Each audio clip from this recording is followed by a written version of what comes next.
So guys, now we're going to see how to automate using Excel. Okay, for example, if you go into our sign up section, for example, or login section. Okay, so assume there is an account of someone and you don't know the exact password. Okay, in that case, obviously, you will check with random passwords, right?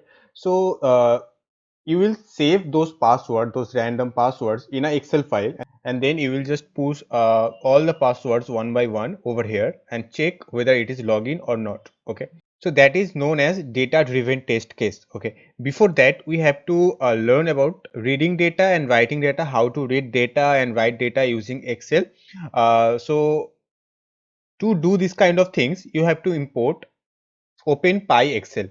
Okay, this one, OpenByExcel. So obviously, like Selenium you install on your device, you have to write pip install OpenByExcel on your command line or terminal so that it can install on your device. So let's do that. So I am opening my terminal, and here I'll just copy this one and paste it over here.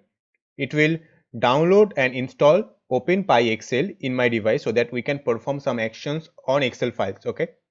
So you can see the requirements are already satisfied, but in your case, it will be downloading the OpenByExcel and installing on your device. Okay, after that, you have to import OpenByExcel over here. Import OpenByExcel.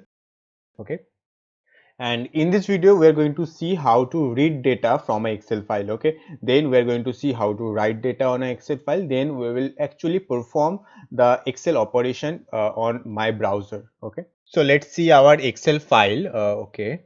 You can see there is this financial sample.excelSX. So if you open it, so you can see here we have 16 columns, and let's go down. Yeah, 700 rows. Okay. Uh, so here we have 16 columns and 701 rows actually, including the headings. So we have to import this one in this Jupyter notebook, right?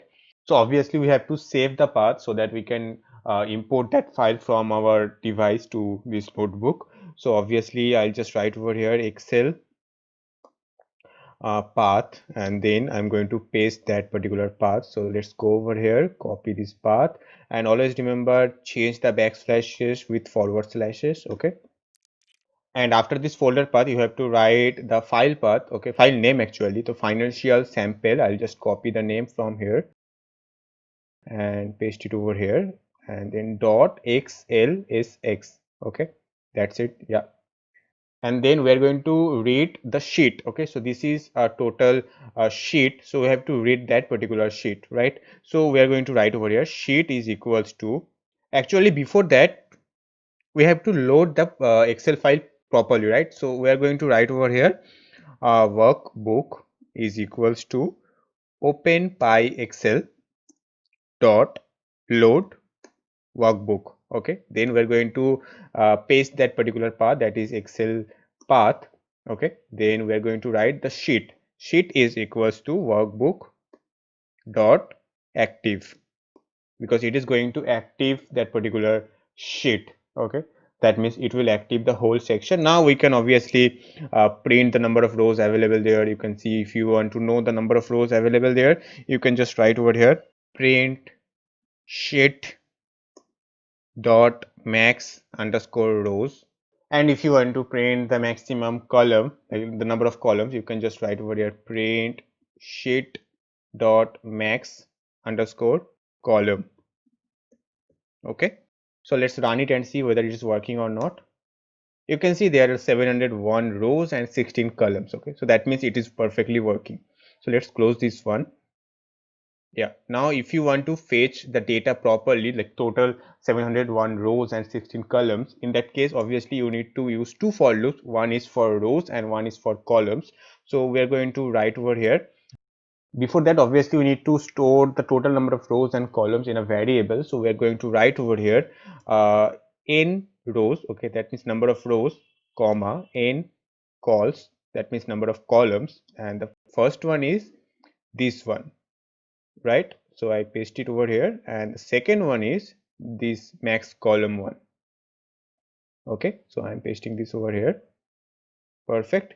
So now we are going to use two for loops. One is for rows and one is for column. For r in range of But one thing you have to note that normally the range starts with 0, right? But here we have to starts with 1 because the first row is 1, right? So we have to write over there 1 and then in underscore rows plus 1, okay? And then we have to use one more for loop for column for C in range of 1. Similarly, we have to start with 1 and then in calls plus 1, okay? Then we just need to print the value of that particular row and column, okay? So for that you just need to write over here sheet dot cell, and in the parentheses we have to write row is equals to R and comma column is equals to C, because we are going to print the value of this particular row and particular column. For example, in the first case the row will be 1 and the column will be 1, okay? So it will just print the value of first row first column value, okay? Similarly then it will print the first row second column value, okay?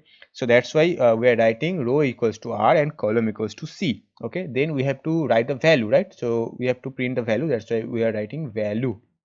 Perfect. And since we want to print the value, so make it in the parentheses and write over here print, okay? Perfect. So let's run it and see whether it's working or not. So first of all it will print the number of rows, then number of columns, then it will just print every value of that particular Excel file, right? So let's run it. So you can see it printed all the values. First one is 700. Okay, let's first open that Excel file so that you can see it properly. Yeah, you can see it first printed the 701, which is the number of rows, then 16, that is number of columns, then it first printed segment. Okay, so that means this one. So first row first column has this value segment, then first row second column has this value country, you can see over there, then product, then discount band, and since it will go till year, then it will print all the values of the second row. Okay, so let's see it. You can see it's going till year, then it is printing government. Okay, so after year the value of it government, then Canada, then Caritada, whatever that is. Okay, Canada, you can see it's printing row by row.